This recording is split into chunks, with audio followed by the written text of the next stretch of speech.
नमस्कार, मैं शिवानी रतूड़ी लाइव में आपका स्वागत करती हूँ। राष्ट्रीय जनता दल के नेता तेजस्वी यादव द्वारा अपने पिता और राजद प्रमुख लालू प्रसाद को भारत रत्न देने की वकालत किए जाने को 18 फरवरी 2025 को हास्यास्पद करार दिया है।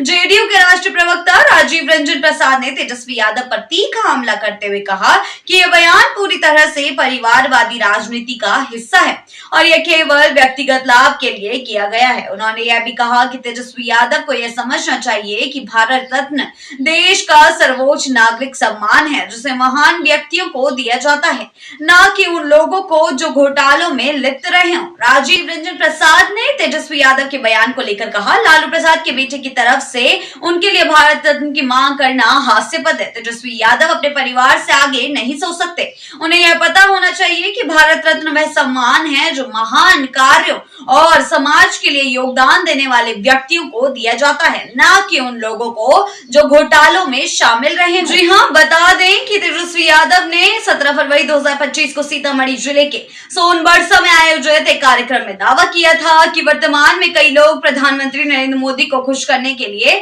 लालू प्रसाद को गाली दे रहे हैं, लेकिन आने वाले समय में वे ही लोग एक दिन लालू प्रसाद को भारत रत्न देने की मांग करेंगे। जी हाँ, तेजस्वी ने यह भी कहा कि लालू प्रसाद का योगदान बिहार और देश के लिए कभी भी भुलाया नहीं जा सकता और उनका कार्यकाल ऐतिहासिक था। यह विवाद बिहार की राजनीति में एक नया मोड़ लेकर आया है, जहां सत्तारूढ़ जेडीयू और विपक्षी राजद के बीच एक बार फिर तीखी तकरार देखने को मिल रही है। जेडीयू जहां तेजस्वी के बयान को खारिज कर रहा है और उनके बयान को एक हास्यास्पद करार दे रहा है, वहीं राजद इसे लालू प्रसाद की महानता और उनके योगदान की स्वीकृति के रूप में देखता है। जेडीयू के प्रवक्ता राजीव रंजन प्रसाद ने आगे कहा कि तेजस्वी यादव को यह समझना चाहिए कि यदि कोई महान नेता देश के लिए काम करता है तो उसकी पहचान जनता और इतिहास से होती है, न कि किसी व्यक्तिगत या पारिवारिक लाभ से। उन्होंने यह भी कहा कि लालू प्रसाद को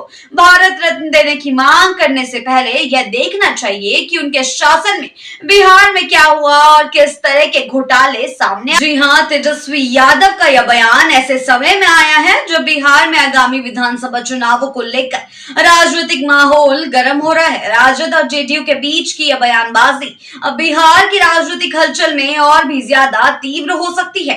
आने वाले दिनों में यह सवाल उठ सकता है कि क्या इस तरह की बयानबाजी और आरोप प्रत्यारोप बिहार के चुनावी माहौल को और अधिक प्रभावित करेंगे या नहीं। यह घटना इस बात का संकेत देती है कि बिहार की राजनीति में परिवारवाद और व्यक्तिगत राजनीति के मुद्दे अभी भी प्रमुख हैं और दोनों ही दल इसे अपनी चुनावी रणनीति के हिस्से के रूप में इस्तेमाल कर रहे हैं। अब यह देखना होगा कि आने वाले चुनावों में तेजस्वी यादव और उनके नेतृत्व में राजद इस बयानबाजी को किस तरह से अपने पक्ष में बदलता है और जेडीयू किस रणनीति से इसे चुनौती देता है।